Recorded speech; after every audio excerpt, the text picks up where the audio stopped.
chega na comunicação via e-mail. Se a gente evoluir um pouquinho mais, né, a gente tem as mensagens de texto. A gente passou por aquela etapa, não sei se todos vão se lembrar, mas nós tínhamos uma das formas de comunicação rápida que tínhamos antigamente, eram os bips. Você tinha códigos, você mandava para aquele código uma mensagem, a pessoa tinha que retornar para o número que você mandasse, de um telefone público. E aí a gente chega no celular, né? Nos celulares com altas tecnologias, cada vez mais modernos, as mensagens de texto, todas as redes sociais. Então tudo isso vai facilitar muito o processo de comunicação. Juntando toda essa evolução, essas diferentes formas de nos comunicarmos, a gente chega então na EAD. E a EAD, ela não vai ser vista apenas como uma simples forma de nos comunicarmos com as outras pessoas. A EAD, ela vai ser sempre vista, e essa é a primeira regrinha que vocês precisam colocar na cabeça de vocês, ela vai ser sempre vista como uma ferramenta relacionada ao ensino e à aprendizagem. Porque ela é uma forma de comunicação? Sim, ela é uma forma de comunicação. Só que hoje, com todo o desenvolvimento que ela passou, a gente vai conversar um pouquinho a respeito disso também, ela não é só uma forma de se comunicar, ela é uma forma de você adquirir conhecimento, não informação. Informação você consegue de diferentes formas. Quando a gente fala nessa aquisição de conhecimento, a gente está falando de um desenvolvimento aprofundado de ensino e de aprendizagem. E aí vale a pena a gente refletir um pouquinho, né? Para que eu consiga alcançar esse objetivo maior, que é o ensino-aprendizagem, que recursos vão me auxiliar, né? Será que a tecnologia, ela vai auxiliar ou ela foi definitiva, decisiva para que a EAD chegasse no desenvolvimento que ela está hoje?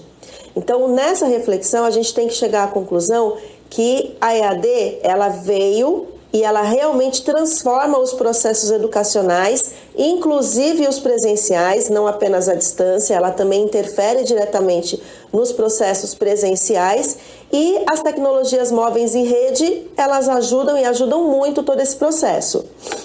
Professora Eliane, existe alguma definição? O que seria a EAD?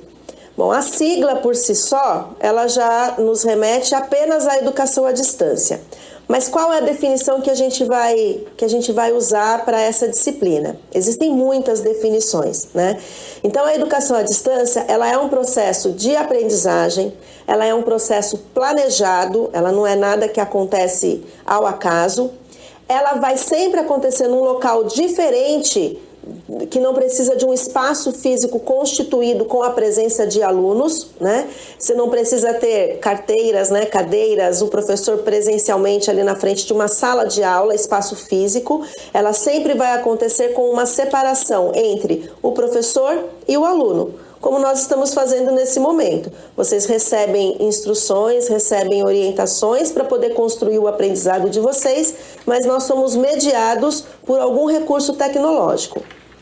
Para ela acontecer, além de ter toda essa estrutura pensada de uma maneira diferente, ela precisa ter uma organização, uma administração.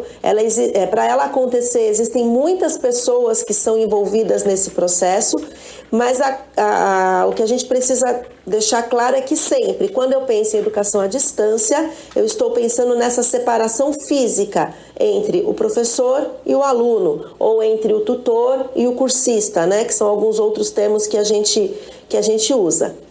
A comunicação na EAD, ela sempre vai ser feita mediada com o uso de alguma tecnologia.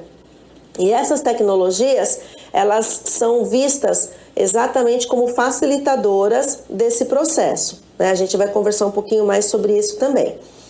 Para que a EAD, para que os cursos ofertados na EAD, eles cheguem até vocês, até os alunos, até os cursistas, é necessário uma estrutura organizacional muito grande.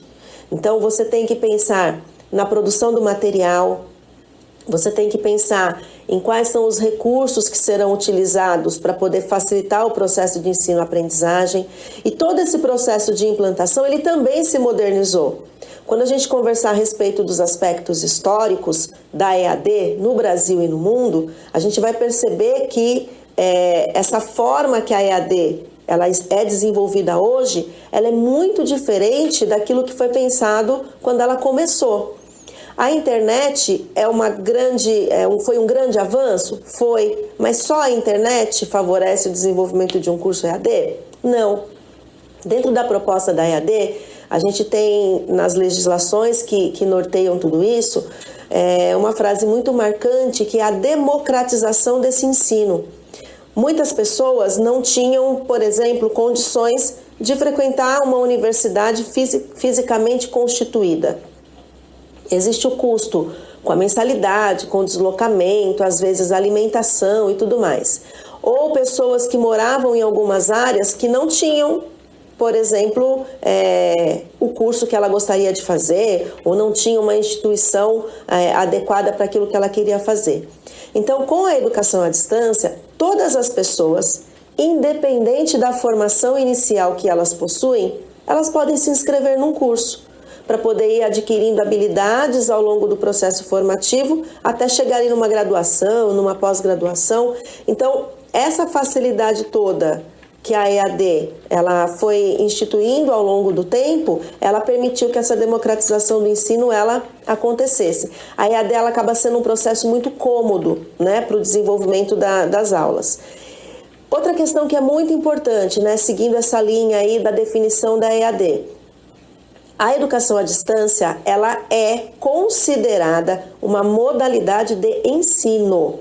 Ela não é um cursinho qualquer. Os cursos ofertados na educação à distância, eles são reconhecidos pelo MEC, as instituições passam por procedimentos de credenciamento para conseguirem ofertar esses cursos e, de acordo com a legislação, ela é uma modalidade de ensino, portanto, ela pode ser ofertada em diferentes níveis, em diferentes locais. E esse crescimento nos últimos anos, ele é indiscutível. Professora Eliane, você consegue explicar para a gente que características vão favorecer a busca pelos ensinos, pelos cursos em EAD? O que fez com que esse crescimento ele fosse muito significativo, os dados que nós temos, eles são até 2015, que foi o último censo da Associação Brasileira de Educação à Distância. Então, as características que fazem com que as pessoas, né, busquem um curso à distância, primeiro é a organização do tempo. É mais fácil, né? Vou fazer um curso à distância que é mais tranquilo. Se você tiver uma organização do seu tempo para a leitura dos materiais, desenvolvimento das atividades, realmente ela é uma facilitadora.